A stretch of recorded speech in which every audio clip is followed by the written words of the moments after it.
Great to thank you. Talk about the game all morning long, but did you watch the game just for the commercials? Admit it, some of you did just that. Some of the commercials good, bad, and all of them costly.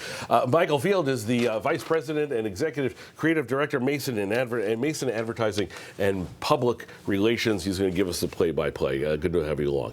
Thanks for having me. How much for these ads? So the cost for 30-second spot this year was $7 million to $10 million per stunning. spot. And yeah, it's a big audience, though. yeah, you're going to reach almost about 190 million viewers. So it's huge. I would imagine, though, when you've got 30 seconds to pitch whatever it is that you're pitching, and they get bigger and bigger every year, it seems, but you better make that time count. And then yet there's a lot of times that you come away from an ad and you go, that's what they went with it?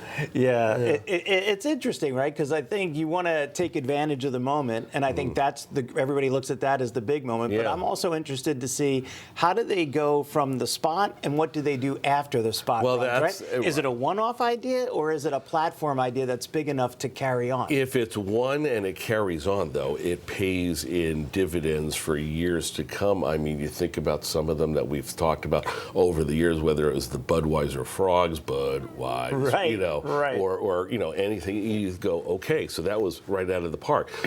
I'll ask you this now, and I'll ask you at the end. Did anything hit out of the park? For me, definitely. I think there was a few that I was super excited about. Right. I think the Novartis spot. Well, we're going to start with that one actually right now. Okay. We're going to start with take a look at a couple of them. Novartis, I thought this was clever. I really did. You've got all the tight ends, and take us through it. So basically, the big idea here is that Novartis is launching a finger-free prostate exam. So immediately they come out of What? the gate And give up all the fun, Michael? Never mind. Sorry. But I think it's fantastic that they come out and try to alleviate the anxiety that so many people have, and it's smart. Making a joke out of it, right? Well, they make a joke, but they don't take the actual serious. You don't lose the seriousness of the actual test itself. They get into the 1 in 8 men will be diagnosed statistic. And it's really, I think it really shows to me that pharma advertising, you can do absolutely great advertising that competes with all the other ideas. Relax your tight end was a very clever idea, and you saw Gronk in there for a second there. Gronk's in there, a lot of famous tight ends. But you sat there for a while and went, oh, what is this about? And you go, aha. That aha moment is what they're looking for, right? That's exactly right. All right, let's talk about one of the tried and true one, soda commercials. They used to get bigger and bigger with the Diet Cola wars back in the 80s and 90s. That's right. This one was a little different from Pepsi, right? Yeah, Pepsi's the choice. I absolutely love this one. I think it's a really bold and fearless idea. They for Pepsi. stole Coke's mascot. They leveraged, they co-opted him, right? I mean, it's fantastic. When you can take a dig at your biggest competitor and make you empathetic for your brand at the cost of the competitor, what's better than that? It's really a bold way to say, hey, you can still make your own choices. I will tell you, this one didn't do much for me until the end when they mocked the Coldplay couple. Yes. I thought down there, right? You're about to see that right about, yes. I thought, okay, keeping that timely.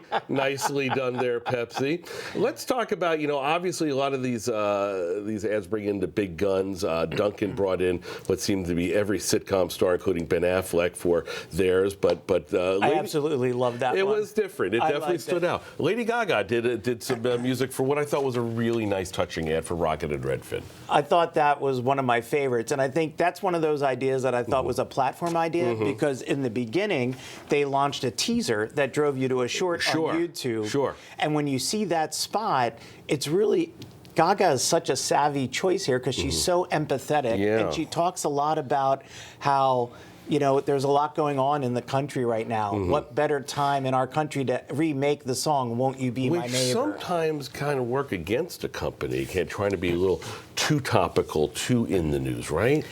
It could, but I think in this case, It what was- she it was did, sweet, it sentimental. was sweet, Yeah. sentimental, and caring, Right. and you really felt the connection between. I think when it really that song taps into our childhood, Well, yeah, right? Mr. To Rogers, sure. kindness and everything around kindness. I liked also when we got to go in just a couple of seconds, but the Pringles one with Sabrina Carpenter I thought was clever. Right. Any of them that stood out that you went hard pass? You know, that's a really tough question. Yeah. You know, because I don't want to.